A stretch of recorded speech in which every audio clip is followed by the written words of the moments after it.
Τι είπες? Θα πας να μάθεις γιόγκα? Όχι. Σε παρακαλώ. Πριν πας να γραφτείς στη γιόγκα, θέλω να σου διαβάσω ένα κείμενο, το οποίο είναι πολύ, θα σε ωφελήσει πάρα πολύ και μετά κάτσε και σκέψου. Τι θες να κάνεις, περίμενε. Τι πρέπει να γνωρίζουμε για τη γιόγκα, εμείς οι χριστιανοί. Λοιπόν, Ιερά Μητρόπολης, Νέα Σμύρνης. Ακούστε. Στις δυτικές κοινωνίες η πληροφορία, αυτό που παρατηρείται στο δυτικό κόσμο, αυτό το ρεύμα που έχει στραφεί για να μάθει γιόγκα, όλα αυτά, γιόγκα, πιλάτες, εναλλακτικές θεραπείες, κινέζικες θεραπείες, βελονισμοί κλπ.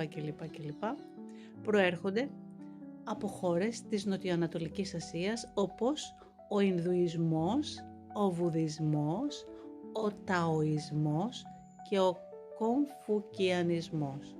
Στις δυτικές κοινωνίες όμως δεν μεταφέρονται έτσι. Δηλαδή παρουσιάζονται με ποικίλα προσωπία προκειμένου να παγιδεύσουν τους ανυποψίαστους ανθρώπους.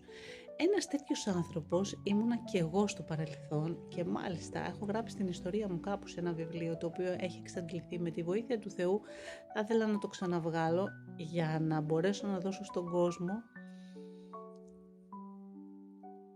και να δηλώσω ότι έτσι ανοίγονται δαιμονικά κανάλια. Με όλα αυτά σας το υπογράφω. Είμαι σίγουρη για αυτά που θα σας πω, γιατί είμαι πρώτη παθούσα. Χαρακτηριστικό παράδειγμα λοιπόν η γιόγκα. Πίσω από το προσωπείο μιας δίθεν αθώας και ευεργετικής μεθόδου χαλάρωσης του ανθρώπου κρύβεται ένα ξεχωριστό θρησκευτικό σύστημα ινδουιστικής προέλευσης. Το τι χώρο κάνουν οι δαίμονες με αυτά δεν μπορώ να σας το περιγράψω. Η γιόγκα σήμερα προπαγανδίζεται φυσικά και πράγματι σε πολλά γυμναστήρια, Ινστιτούτα Ομορφιάς, σχολές χορού, ακόμα και σε δήμους τη βλέπουμε να είναι βασίλισσα της γυμναστικής. Παρουσιάζεται ως μέθοδος γυμναστικής με πολλαπλά σωματικά ωφέλη. Η γιόγκα, όσο και αν κάποιοι δεν θέλουν να το ομολογήσουν, έχει ξεκάθαρα θρησκευτικό χαρακτήρα. Ο προσανατολισμός της ινδικής αυτής τεχνικής είναι και θα είναι θρησκευτικός, 100%. Γιατί υπόσχεται την αυτοθέωση του ανθρώπου, μια αυτοθέωση που βασίζεται πάνω στην καταστροφική αμαρτία του εγωισμού. Είναι αντίθετο δηλαδή από όλα οι πατέρες, οι Άγιοι μας έχουν διδάξει. Κάθε άλλο παρά τυχαίο είναι ότι οι πρακτικές της γιόγκα έχουν ως πρώτο συνθετικό τους το αυτό. Αυτενέργεια, αυτολύτρωση, αυτοπραγμάτωση και άλλα.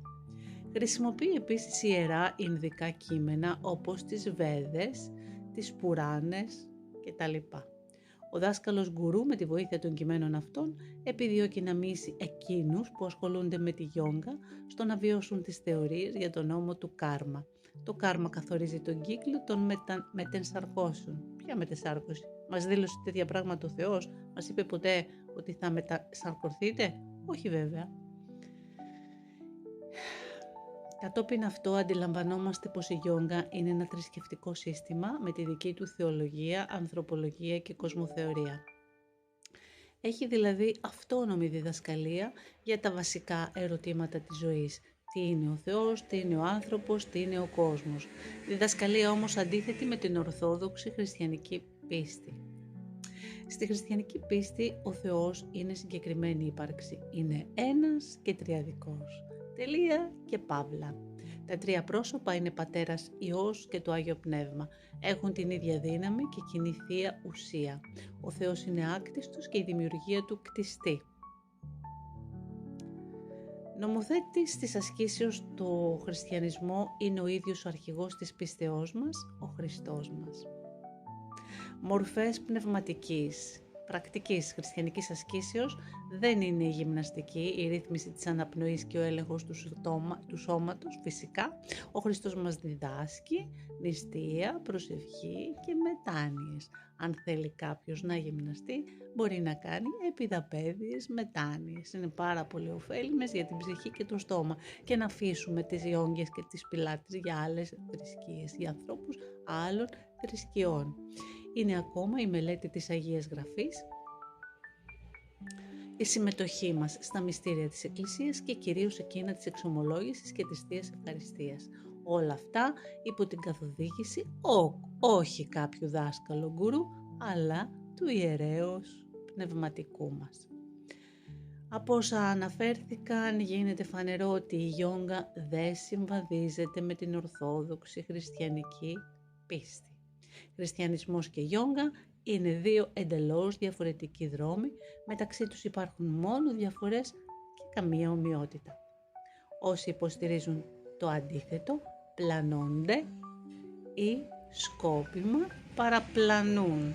Εκείνος που θέλει όχι μόνο να ονομάζεται αλλά και να είναι χριστιανός, είναι ανεπίτρεπτο να ασχολείται με τέτοια γιόγγες, πιλάτες, βελονισμούς, αγιουβέρδες και δεν ξέρω εγώ τι άλλο, και ακόμα και στην πιο αθώα τους εκδοχή.